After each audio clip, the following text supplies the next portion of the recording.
Welcome back to our study on Reformed and Charismatic. The last time I was with you, we talked about the perpetuity of the gifts throughout the church age.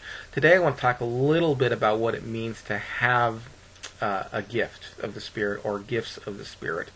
And this is important because I want to delineate or distinguish what I mean by having a gift and what many who are Reformed mean by having a gift, and distinguish ourselves from a large majority of the Pentecostal and the Charismatic world, and especially from the fringe movement of the Pentecostal and the fringe movement of the Charismatic world. Because oftentimes people say, well, you believe in the gifts for today, and they automatically associate that with what some Pentecostals or some Charismatics mean. So I want to talk about what does it mean. Now, not all Pentecostals and not all Charismatics, but a great majority of them, and especially the great majority of them you see on TBN. So I want to make it real clear that when I say gift, I'm not meaning the same thing as some of these people who are in the Charismatic world and some of these people who are in the Pentecostal line of thought. So today we're going to discuss what does it mean to have a gift of the Spirit. What is the nature of the gift? Now, when I was younger, one of the things that turned me off to the idea that the gifts are for today was the way they were being used or attempted to be used by those who thought they had them. For example, this is particularly popular with people who think they have the gift of healing. And they think that because they have the gift of healing that they can dispense that gift on command. And instead of asking the Holy Spirit to heal or to move, asking God to move in a person's life, it's almost like they demand the Holy Spirit to heal somebody. It's almost like they can just kind of just dispense this gift. It's like, well, I have the gift of healing and it's my gift, so boom. These people often view the gifts as something like almost like a replenishing cup of water that they own, and so they can say, well, it's my gift and I have the gift of healing, so I just pour that gift out whenever I want. Now, not only have I seen this on TV, and probably I'm sure you've seen it on TV as well, I've also experienced this in my own life. When I was at discipleship training school, a guest couple came to speak one night. The message was generic. It was about prayer. It was fairly inspiring. The husband stood up and gave this message about being an intercessory prayer warrior and talked about the importance of prayer, and the message was to a degree inspiring. At the end, though, he said, who in here wants to be a better prayer warrior? Well, you got a bunch of kids who are really taking their life seriously for Christ, and everybody stood up. Everybody said, well, I want to be a better prayer warrior. Well, what happened next was pure chaos. The husband and wife got up in front of the audience and they said to people, well, reach your hands up in the air really high. And they had these people reaching their hands up in the air so high that they were off balance. And then they actually came over and struck the people on the forehead. They said, oh, we're going to see this move of God tonight. And they struck people on the forehead and they were falling back. Of course, a lot of people in there were already susceptible to charismatic craziness. And so they were falling over, and some people were laughing, and some people were crying. It was right at the whole Toronto blessing thing, the whole holy laughter. And I got to sit there with and see that experience, that firsthand, of people being pushed over and shoved and stuff. And that's one of the things that kind of made me think, well, man, I mean, if this is what it means to have the gifts, and I don't want any part of it. Because even at that time, I was leaning, as I've said in other videos, I was leaning towards Reformed theology, and I knew that this was a scam. They were actually blowing into the microphone. They were going whoosh, and I'm like, that's you. That's not the Holy Spirit. That's not the sound of rushing wind. That's you going whoosh into the microphone, hitting these people over. So now the idea that we can have control over our gift is a bit confusing. Because most often we use the term gift to mean that a person who has it has complete authority over it. For example, if I give a friend of mine a book, I say, here's this book, it's a gift to you, that friend has the ability to open it and read it for the most part whenever he wants. It was a gift to him, a gift to that person, and they control it. Now, to compound the confusion, and this is why people think that the gifts can be demanded out of the Holy Spirit. Now, to compound this confusion, sometimes natural abilities are listed as gifts. For example, teaching, giving, serving, and leadership are listed as gifts. This would seem to fuel the idea that gifts are something that one can turn off and turn on according to the recipient's will. For example, someone who has the natural ability for teaching can pretty much access that gift whenever the occasion calls for it. He doesn't need some special move of the Holy Spirit. There are people who are good at disseminating oral information, and they can pretty much do that at any time. And the Bible calls that a gift. And so it's like, well, I can exercise my gift of teaching anytime. Why can't I exercise my gift of healing at any time if I have that gift of healing? Well, how do we resolve the issue then? So, is this what the Bible means by gift? Are they given in such a way that the recipient can access them at any time? Well, the answer is no, and we'll see why. Although we often use the term gift to mean that the recipient has control over it, sometimes we use the term gift in a different way to mean that the recipient has maybe limited ability or limited access to it. And we use this term gift quite often when we give gifts to children. For example, when I was 9, I received a BB gun for Christmas. I could use this gift only under the strictest of circumstances. This is to say that I could not just pick the BB gun up at any time and shoot the cat or, shoot birds out of the air or whatever I thought I wanted to do at the time. I couldn't do that. It was a gift. I unwrapped it. I got it for Christmas. It had my name on it. It was mine, but also it was restricted to me. And we'll see in just a moment that this is what the Bible means when it says that it is giving us a gift of the Holy Spirit, or gifts of the Holy Spirit. It isn't like an adult receiving a book where you can have that gift and open it any time you want. It's more like a 9-year-old receiving a BB gun. So let me give an operational definition of what I think the Bible means by gift, and then we'll look at a couple of biblical examples and why I think that this is the biblical model of the gifts. The gifts are given at a certain time to be used for a specific reason. They are poured out at God's will through a human agent. They are dispensed at God's will and not necessarily at man's will. Now, I use the term necessarily. They're dispensed at God's will and not necessarily man's will.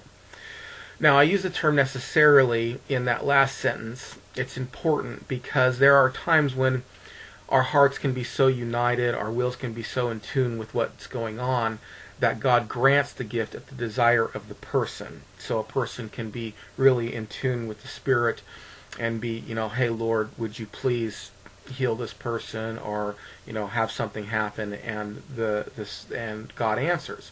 But the distinction still needs to be made.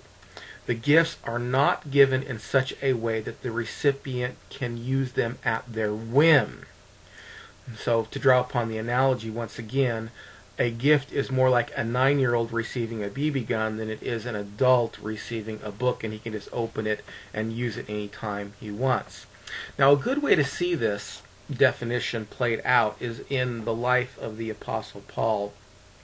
And one of the gifts that the Apostle Paul had was the gift of healing. I don't think too many people will dispute this. But you can look at some examples of him healing. So, for example, in Acts 14 in verses 8 through 10, Paul healed a crippled man. And in Acts 19 in verses 11 through 12, handkerchiefs are sent to Paul, and they're sent back, and people are healed of their diseases and evil spirits flee. So I don't think there can be really too much doubt that the Apostle Paul had the gift of healing, and he exercised that gift of healing. But does that mean that Paul could just, on command, heal anytime he wanted to? Well, the answer is no.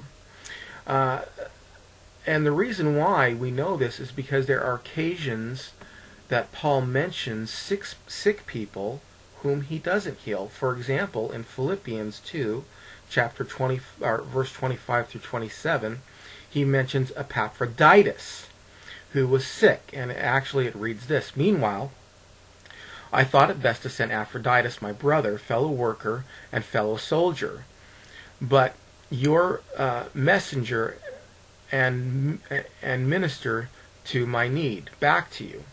For he has been longing for all of you and is troubled because you heard that he was sick. Indeed, he was sick to the point of death, but God had mercy on him, and not only on him, but also on me, so that I would not have one sorrow on top of another. He's saying God was merciful. He healed him, and not only being in prison would have been a sorrow, but I would have lost my friend, so God had mercy. Now, it's true that the verse doesn't say how God healed him. God could have healed him through the Apostle Paul's prayer. But the entirety of the verse does not make sense if Paul could heal on command. The apostle could have just as easily as said, Epaphroditus is sick, but I exercise my gift of healing. He's all better now, no worries. He doesn't do that. He says he was dependent upon God for the healing of Epaphroditus. So Paul has the gift of healing, and Epaphroditus could have very well been healed through the ministry of Paul, but Paul was waiting on the gift to come from God in order to heal him. Another example is Timothy. Timothy appeared to have stomach troubles. In 1 Timothy chapter 5, verse 23, Paul's advice was to drink some wine for his stomach ailments. Now, why didn't Paul say, hey, don't worry, I have the gift of healing, and I'm sending you a prayer cloth. You'll be fine. The reason he didn't do this is because even though Paul had the gift of healing, which I think is pretty indisputable, he could not call upon that gift at any time. He can't just say, well, we're going to see a move of the Holy Spirit and Timothy's going to be healed. No, not at his own whim. If God told him that, then yeah, he could say that and it'd be legitimate and Timothy would have been healed. But he told Timothy to take some medicine. Why? Because the gift of healing and the gifts in general aren't ours to just dispense at any time. Now let's talk about gifts as talents for a minute, because like I said, talents are considered gifts. Natural abilities are considered gifts, and we can turn those on and off kind of at any time. Why can't we? If those are gifts, then why can't we do the same thing with extraordinary, supernatural gifts like healing and stuff, like the Pentecostal fringe of the Pentecostal movement and the fringe of the Charismatic movement seem to think. As I cited earlier, teaching, giving, serving, and leadership are all listed gifts. Furthermore, in 1 Corinthians, natural abilities like teaching, helping, administrating are listed alongside gifts such as apostles, prophets, healings, and miracles, and more. In this grouping, things that seem to be natural talents are listed aside things to be supernatural, and they're both called gifts. And that makes it a little bit confusing as to a nature of a gift. Again, the argument can go like this. Well, if I can turn on teaching at any time, and that's called a gift, then why can't I turn on healing at any time? Because, boy, they're listed together, and they're both considered gifts. Well, in unraveling the answer, we must understand two very important concepts. Number one, there's a technical difference between a gift and a talent. And number two, even though there is a technical difference, there is considerable overlap for the purposes of God. First, we need to define what a talent is. This becomes a bit tricky because in one sense, every talent might be considered a gift from God. I mean, everything we have is a gift. But generally speaking, a talent is a skill one possesses and can be expressed without extraordinary supernatural help. Now, there are many things that can fit into this category. Again, for a good example is teaching would be one of those things. There are people, including non-Christians, who just have the natural ability to disseminate information orally. And so that's a talent, and that can be turned on and turned off at any time. Now, in contrast, a gift of the Spirit is something that does require extraordinary supernatural enablement. For example, healing. Somebody, is healed like in the New Testament, or somebody is healed of cancer, that doesn't just, we're not just talking something that the doctor does or cuts out. We're talking about an extraordinary, supernatural miracle. That is called a gift. Now we can see the difference between these two, a talent and a gift. We can see the difference between these two. We need to understand why things like teaching and serving, which are talents, become gifts, are listed alongside supernatural things like healings and miracles and prophecy and things like that. Why is that? Well, here's the answer. A talent becomes a gift when the talent is supernaturally charged by the Spirit for a particular use. So let me repeat that. Here's why a gift like, say, teaching is listed aside a gift like healing. And they're both called gifts, but this one here can also be called a talent and can be turned on and turned off at any time. The reason why is there are certain times where somebody has a natural ability, but God gives a supernatural charge to it, so to speak, to use human terms, gives a supernatural charge to it for a specific reason. And when that supernatural charge is given to it, it crosses the line from talent to gift. So, the gift of teaching is not the same as just the talent of teaching. Someone can have a talent and be gifted in a sense, and it can be a gift to the church. But when it's supernaturally empowered by the Holy Spirit for a specific purpose, then it becomes a gift. And in that sense, no, the gift of teaching can't just be turned on any time. You can't just have that natural outpouring, that supernatural outpouring of the Holy Spirit at the recipient's will. So that's the answer to the dilemma. Why gifts and supernatural things and gifts like talents are listed together. And I can turn my gift of teaching on, but I can't really turn the gift of miracles on, but they're still called gifts. Why is that? Well, the talent only becomes a gift of the Spirit when it is supernaturally charged by the Holy Spirit for a particular reason. Now let me digress for just a moment, and I want to admit that this is just a theory concerning the gift-talent issue. This is not an explanation that I can strictly exegete from the Bible. There's nowhere where Paul says, and the reason why this is listed as a gift and not just a talent is da da da da da. But there are very important reasons why I believe that this is the answer to this problem that we face. And first, without this theory, we would have to admit that God is in the habit of giving spiritually dead people gifts of the Holy Spirit. That just seems a little bit odd to me, that here's this person who can teach but is a heretic but teaches well. Am I going to say, well, he has the gift of teaching? Well, he has the talent of teaching, but I'm not going to say the Holy Spirit is enabling him and pouring out and pouring things into him the way that has happened in my life, and I'm sure many of your lives as well. So if we don't understand that a talent becomes a gift when it's supernaturally charged by the Holy Spirit, and if it's just a talent, we're going to call that a gift of the Holy Spirit in the same sense a miracle is a gift of the Holy Spirit, then we'd have to admit that this pagan out here who's dead in his trespasses and sins has gifts of the Spirit. And I would say, generally speaking, the supernatural gifts are saved for people who already have the Holy Spirit and not spiritually dead people. Next, the explanation that I offered would explain the fact that there are some people who gain these talents after getting saved. This is particularly true for administration and teaching. There are many testimonies of people who were horrible teachers, but then they got saved, or were really afraid of speaking in public and couldn't really disseminate information well.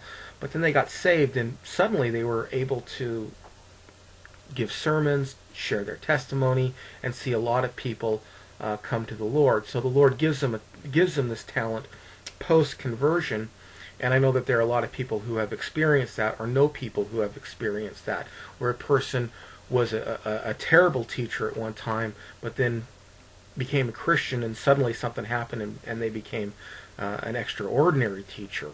And so that explains why this happens, why gifts and talents are listed together, because it's a gift of the Holy Spirit. And lastly, this theory makes sense of personal experience, and I'm sure this is personal experience that you out there have had as well. I have the natural ability for teaching. I have the natural ability to disseminate information. And there are times when I get up in front of a crowd and I disseminate that information. I disseminate that information well. But there have been times in my Christian life where there's just been something supernatural about it. There have been thoughts that have come to my mind. The words just happen to fall in the particular right order. There's a certain amount of emphasis and passion that's being passed on. And so my talent, I've experienced this, I know you've experienced this too, gets supernaturally charged and then becomes a gift. Now those are three good reasons why we can accept this theory. Number one, without this theory, we would have to assume that the Holy Spirit gives spiritually dead people the gifts of the Spirit. Number two, with this theory, this would explain why there are certain people who don't have these talents who become Christians and then do have these talents and do have these gifts. And number three, I think that we've experienced this before, where we've had times of teaching where the Spirit has just been so palpable and it's touched people and it's just been a extraordinary spiritual experience that can't just come about as a result of a natural talent. Now the whole digression that I gave here on the whole gifts talent thing was to explain why talents and gifts are listed together. And let me explain this, and let me be real clear. As a gift, even things like teaching, administration, and stuff like that can't be turned on and turned off at the recipient's will. As a gift, it falls under the operational definition of, as a gift of the Spirit, that these are things that the Holy Spirit pours out at His will and not at the recipient's will. I can pray, Lord, give me the gift of teaching, let it be done, but let it be good, let it be charged by your Spirit, let the people be moved. But that's the Holy Spirit who needs to do that. I can't just go, well, I've got the gift of teaching, and well, I'm going to access that, and the Holy Spirit's going to come down. It doesn't work that way. So I want to make sure that everybody knows that when I use the term gift, what I mean is not the same thing that some people in the Pentecostal world and some people in the Charismatic world mean by gift.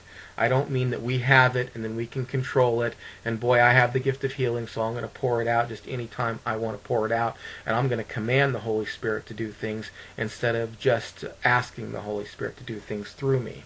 That's not what I mean by that. I believe that we're dependent, that the gifts are limited, and the gifts are only poured out at the Holy Spirit's will and not necessarily the recipient of that gift's will. The recipient of the will of the person, I think is what I was trying to say. So that's it for today. Last observation, I want to make sure that people understand you don't always need the supernatural empowerment to bless other people with your talents.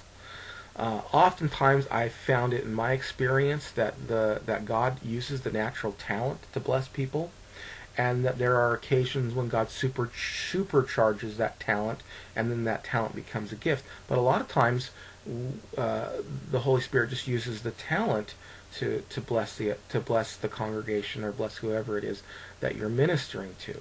Now, in our next section, we're going to talk about another thing that kind of divides us from the fringe of the Pentecostal world and the fringe of the Charismatic world, and that is, even though I do believe in the gifts for today, and I believe in the perpetuity of the gifts, I believe there has been a significant diminishment of those gifts, but not a disappearance. In other words, we don't see the same frequency of those gifts that we did in the first century, and I think there are reasons for it. But just because we don't see the same frequency and the same explosion doesn't mean it's absent altogether. And I'm going to talk about why that is, why we have a diminishment of these gifts, but we don't have a disappearance of these gifts. Anyway, that's it for me today. I hope this blessed you. Please like this, share it. God bless, and have a great day.